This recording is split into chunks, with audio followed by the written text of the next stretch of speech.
It gives me great pleasure now to invite Ken Saito. He's the Minister for Economy, Trade, and Industry in Japan. Previously, he was Minister for Justice and Minister for Agriculture. Saito-san.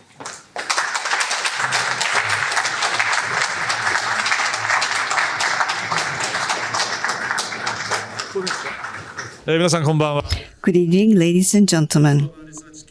First of all, I would like to offer my gratitude to Mr. Samuel Seran, President of the Super Research Foundation, Mr. Maeda, Chairman of JBEC, and also Mr. Ninami, Chairperson of Keizai Toyokai. Ladies and gentlemen, my name is Ken Saito, the Minister of Economy, Trade, and Industry. Thank you so much for this invitation to take part in the Roundtable, Raisina Roundtable Tokyo. Following the minister meeting in February, the second regional Raisina dialogue is now being held in Tokyo for the first time. I would like to offer my sincere congratulations upon the hosting of Raisina Tokyo. Now, the world is faced with pandemics and other geopolitical risks. And we're at a major historical turning point. Up until now, what we consider to be common, normal, and our international economic order is now about to make a major transformation. Now, against that backdrop, we need to pave the way for a new era.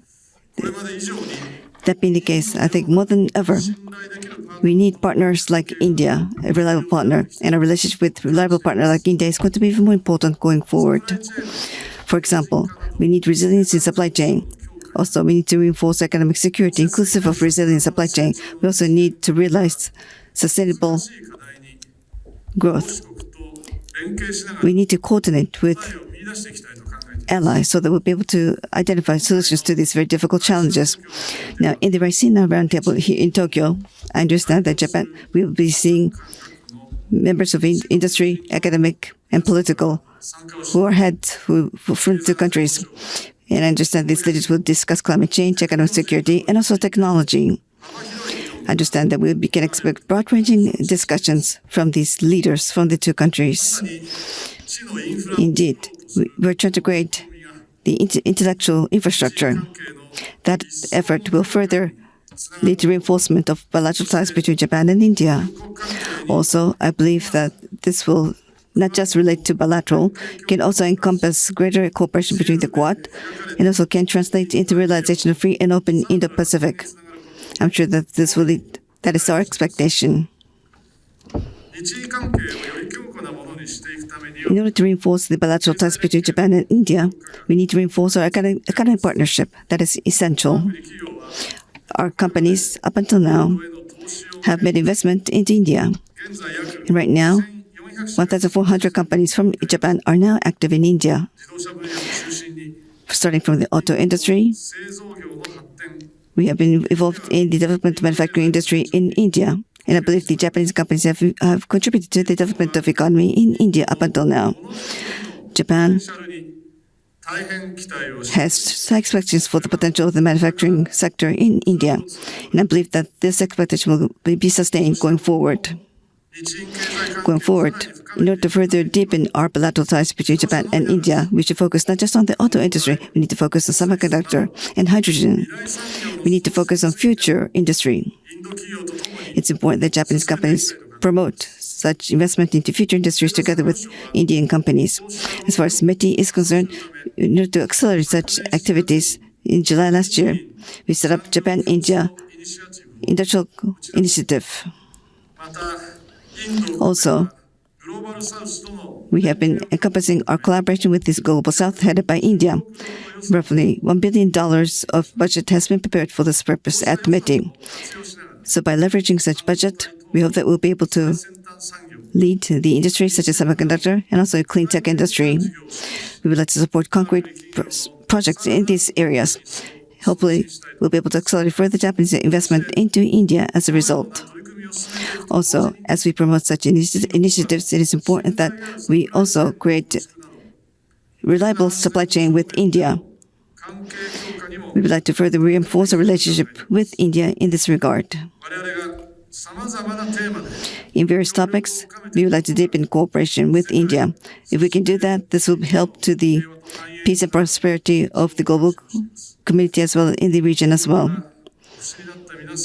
For our guests from India who are here today, I know that the weather today in Tokyo seems very chilly, but by Japanese calendar, we're supposed to be in this spring season. Japanese spring season is new budding season. I hope that Raisina roundtable will have very effective discussion. Hopefully we'll have flourishing of our future. With that, I would like to conclude my presentation. Thank you very much for your kind attention.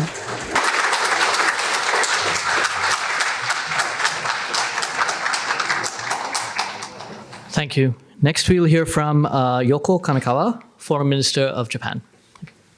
Ladies and gentlemen, it is a great pleasure to be present at the Raisina round table at Tokyo. I am so privileged and honored that I am invited to such an auspicious occasion. First of all, the hosting organizations, ORF, JBIC, and Keizai Doyukai, people of these organizations, I'd like to offer my gratitude for organizing this event. Up until now, in this dialogue or round table, government, important leaders and intellectuals and government officials were participating so that there was an active discussion regarding international situation. That is what I'm told. So this is a significant roundtable, and this is the first time that this is going to be ever held in Japan. Indeed, it represents the special global strategic partnership between Japan and India. It really symbolizes the partnership. Tomorrow you have various sessions, and this evening is the kicking off, predicating the discussion starting from tomorrow. I'd like to talk about several points. First is the diplomatic vision and undertakings of 2024, and what is the Indian importance in this diplomatic architecture. And the second point is the special global strategic partnership which was established, how it developed in the last years, and how is it going to evolve in the coming years. These 2 points I would like to talk about in today's remarks. World is at the crossroad. So I am at the forefront of diplomacy, and on this point I am strongly feeling that is happening. Ukrainian invasion is radically rocking and shaking the international order. Middle Eastern situation is worsening. Therefore, the confrontational situation of international community has become even more complicated. Furthermore, climate change, food, energy crises are hitting the globe. In addition to that, we have to coexist with AI, and we have to cope with fake information. These issues are being singled out. So in this context, what Japan tries to attain is to lead the international community to collaboration so that we can seek a new solution, not leading the international community to confrontation or division.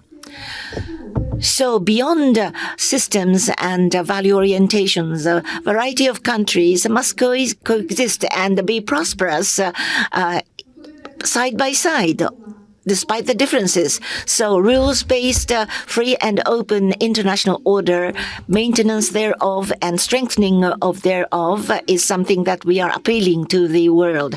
The rules of law and the human dignity are being promoted.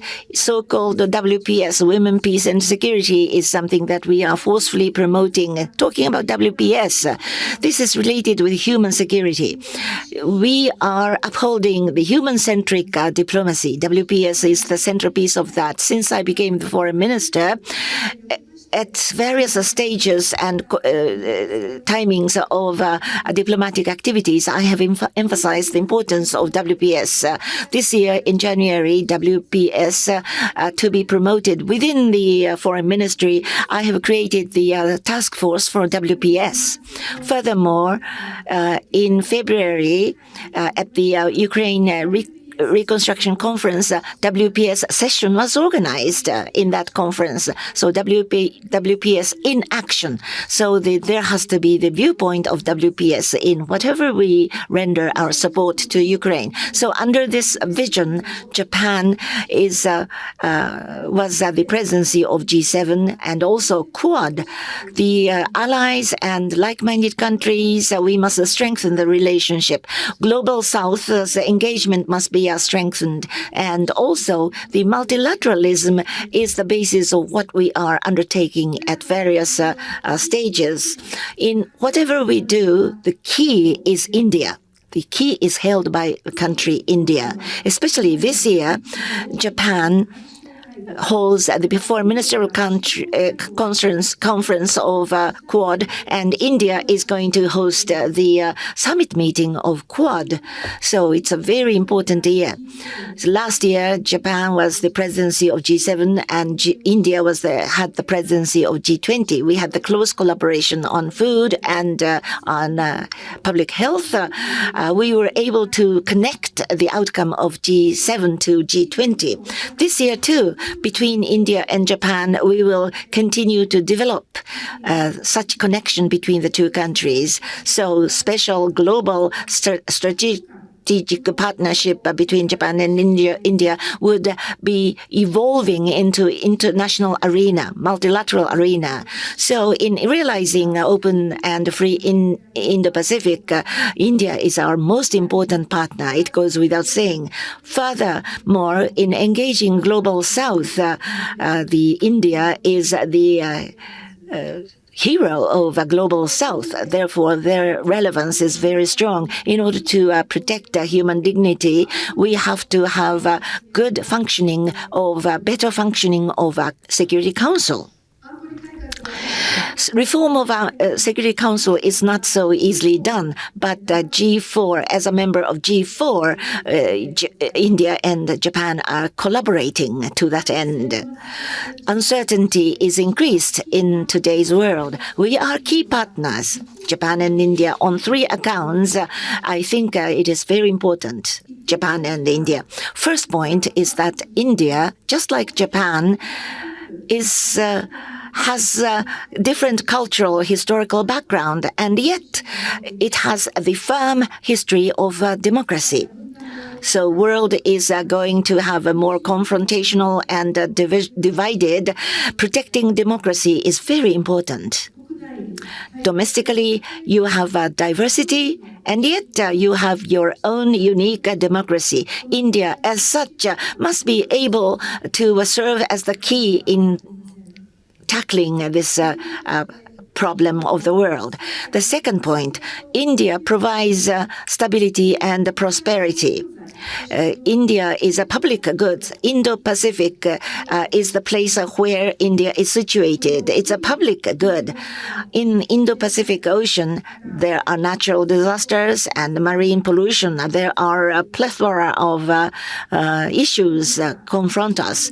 In this context, free and open marine, free and open seas must be kept. So looking toward the solution of the problems, both Japan and India have a grave responsibility. The third point, Global South countries. These countries have various problems. So we can create alternatives and options available for these Global South. So India has such characteristic, therefore serving as the ideal partner for Japan. Going forward, we will will have to have long-term perspective. So right now we must collaborate so that we can come closer to the finding and discovery of solutions of these problems for those countries. Furthermore, the strategic economic diplomacy must be promoted. To that end, the key is India again, collaboration with India. As far as Japan is concerned, human resources ample and great potential, and also international problems can be resolved. Unique wisdom is held in India. Together with India as such, we want to work for the solution of various problems. As such, India is very important, bearing in mind of the importance for Japan. Japan-India relationship strengthening is a necessity. In 2014, the special global strategic partnership was launched, and since then, in the last 10 years, both countries strengthened the relationship by leaps and bounds. In political and security arena, including the leaders, we have multifaceted and frequent high-level contacts and exchanges. Joint exercise could be also organized. The fact that substantial security cooperation was deepened and enhanced. Equipment collaboration it has a great potential. Also, within the domain of WPS with India, we would like to study and search what kind of cooperation we can maintain with India. In economic field, the flagship project, that is a high-speed railway project. Prime Minister Modi is attaching great importance to that. That is the development of northeastern part of India. And then the northeastern region can be connected to Bay of Bengal. That is the industrial value chain. So these are the projects that we will be steadfastly promoting. In 2022, between the leaders, we have decided that we will have 5 trillion yen worth of investment and loans, both private and public investment in coming 5 years. We will be solidly working to that end. So this is the track record of cooperation going forward. DX and JX, we will have various collaboration. Also, we must promote the improving of the climate for investment and industrial activities so that the relationship can be elevated to the next stage. Mutual wisdom and prowess must be combined so that we can have even upgrade the gears of what we work between the two countries. Another important is the geography and topography. So economic security is going to be an important pillar for Japanese diplomacy. So the geoeconomics. So supply chain must be strengthened, flagship infrastructure must be resilient, and emerging technology must be protected. So this is the economic security related agenda that has to be strongly worked between the two countries. Between Japan and India, last year in July, we had the supply chain partnership of semiconductors between the two countries. This partnership is launched. Looking toward the further collaboration, we will have the closer communication between private and public sectors. People-to-people exchange is medium to long-term foundation of the relationship between the two countries. There is a great potential for further development going forward. Last year, between the leaders, fiscal 2023 would be designated as the year of tourism between the two countries. Going forward, we will have more students coming from India to Japan. We will increase the number. We agreed on that. Between the two countries, there must be a catalyst for the exchange. We must positively promote that. Jaishankar, Foreign Minister Jaishankar, and I am going to have closer collaboration. Ladies and gentlemen, in the last 10 years, a relationship has developed by leaps and bounds. In the international community, the collaboration between the two countries is promoting is promoted in international arena. So going forward, there will be a great potential for the collaboration. In concrete terms, I am convinced that there is going to be a lot that we can do together. Based upon this conviction, we will work on the accumulation hitherto, and we will broaden the breadth of the collaboration. We will create concrete projects so that we can go deeper into the relationship between the two countries. I need to count on your continued support so that we can be very effective partners in the international arena. The Indo-Pacific region and the global issues must be solved with the leadership of both two countries. To that end, I'd like to spare no efforts. I would like to pray for the great success, resounding success of Raisina Roundtable at Tokyo. Thank you very much.